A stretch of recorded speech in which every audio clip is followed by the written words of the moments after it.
Good day, everyone, and welcome to our presentation. First of all, let me thank you for your attention.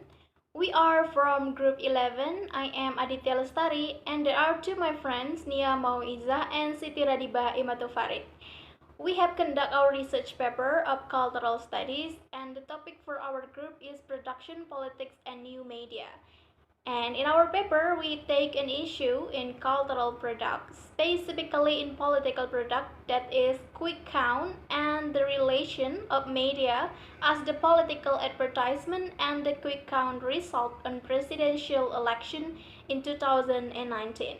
That's why we conduct paper entitled The Way Media Shaping the People's Political Perspective Through the Quick Count Result. Let me start this presentation by the introduction of the paper.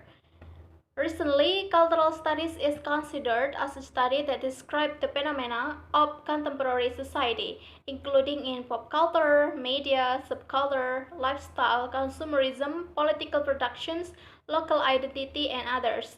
In practice, the media is positioned in a complex expressive totality and use a holistic perspective that is macro in nature as the underlying condition for cultural sociology.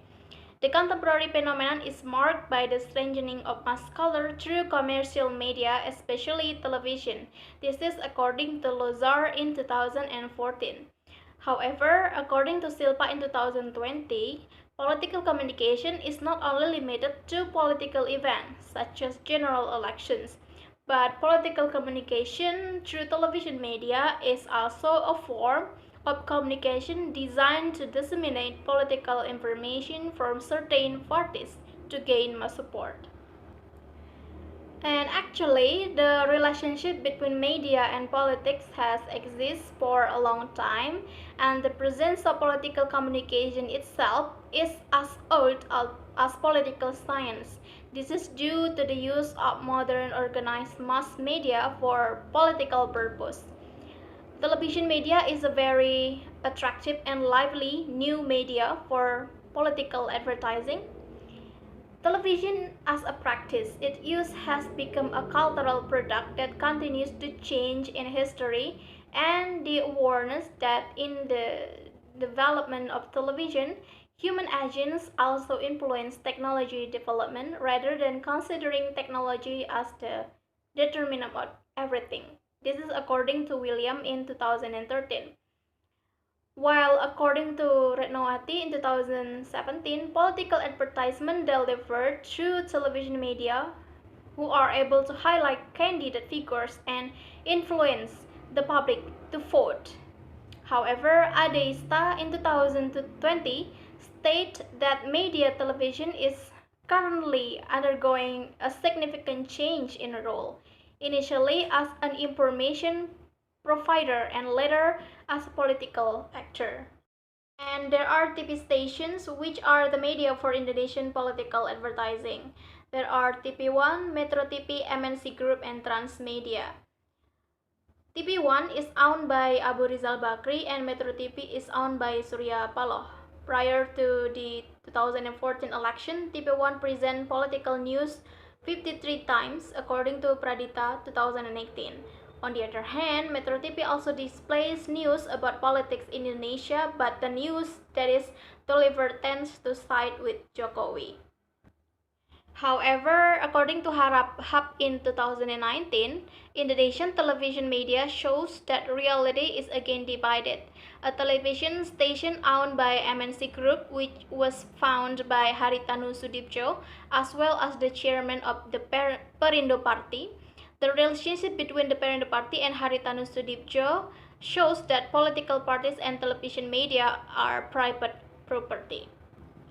In 2019 presidential election, the Perindo Party, along with MNC TV, Global TV, and RCTI, chose to join the Jokowi coalitions. While in 2019, Trans TV and Trans7, which joined Siti Corp in Transmedia, choose to maintain their neutrality, but the name of the owner, Khairul Tanjung, was included in Jokowi Cawapres list, according to Katami in 2018. And then the relationship between media and politics and its propaganda. Media television is currently undergoing a significant change in role, initially as information provider and later as a political actor. Television media also has an important role in leading public opinion, and it is only natural that a party can succeed in increasing its popularity because the television media displays positive news about the party that is broadcast. But, however, two television stations ever received a warning from the KPI because television media not being able to maintain its neutrality is pessimism in the community. The next slide will be explained by my friend Siti Radibah Imatufariq. My name is Siti Radibah and I would like to continue to explain the way media shaping the people's perspective through the quick count results.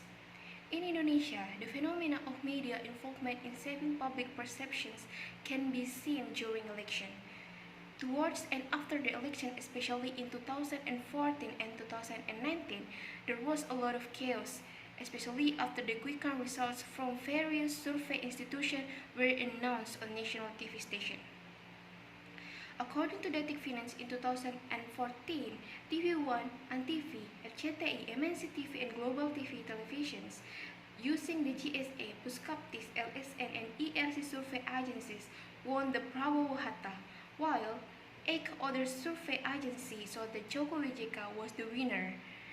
And in 2019, according to Tempo.co, the difference in results can be seen on Metro TV and Indosiar. The different quick count results on each TV station broke a lot of people's opinion, which ultimately questioned of the credibility of the presidential candidate, and many of these opinions concern one of the presidential and vice presidential pairs. Then, how people face the different results of quick count election that saw by the media. The first one is they represent their feeling by raising hashtag on social media, in this case Twitter, to give their opinion about two candidates.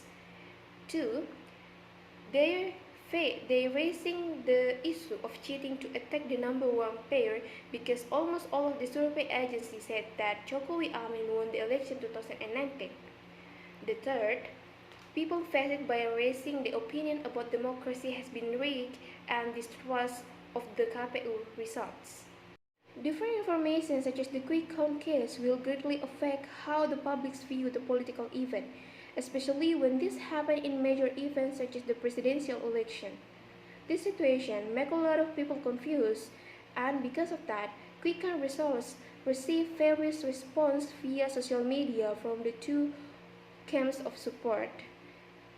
People share their opinion by raising some hashtag on Twitter to share their feeling. The hashtag are 2019 ganti presiden, in election observe SOS, misteri hilangnya Sandiaga Uno, Prabowo Halu, kemenangan Jokowi Amin, and Legowo Napawo. From this hashtag, it can be seen how netizens attack each other. From the pair number 2 came their rise, the hashtag 2019 ganti presiden, which trending before and after the election. Then, from the stronghold of pair number 1 Jokowi Amin, they beat the hashtag Prabowo Halu and kemenangan Jokowi Amin. In addition to the raising the hashtag, other issues that appear after the announcement of quick count results are the issues of cheating aimed at the candidate number 1, that is Jokowi Amin, as the incumbent. And the second one is the difference information in the quick count results submitted by the media can damage democracy and public trust in the election results. So, whoever the presidential and vice presidential candidates win the election will get a lot of criticism because of the public has lost their sense of trust after social media chaos with the rising of various hashtags that concern to the two candidates. This is also started by Dewan Etik Perhimpunan Survei Opini Publik Indonesia in republika.co.id in 2014. That they said that the difference in results, apart from damaging democracy, could also be written by people who are not responsible for undermining the political process. This is why it is said that the that the media can shape people's perception from the information they display on television. The viewpoints they display will raise many issues. As explained above, the issue of cheating is aimed at one of the candidates due to the different information that the public receives from the media. In this case, the quick count results. The media said what they want to show to the public, what point of view they want form in public opinion. Hello everyone, my name is MAUIZAH, you can call me Nia, and I'm from Group 11 talking about politics production and new media.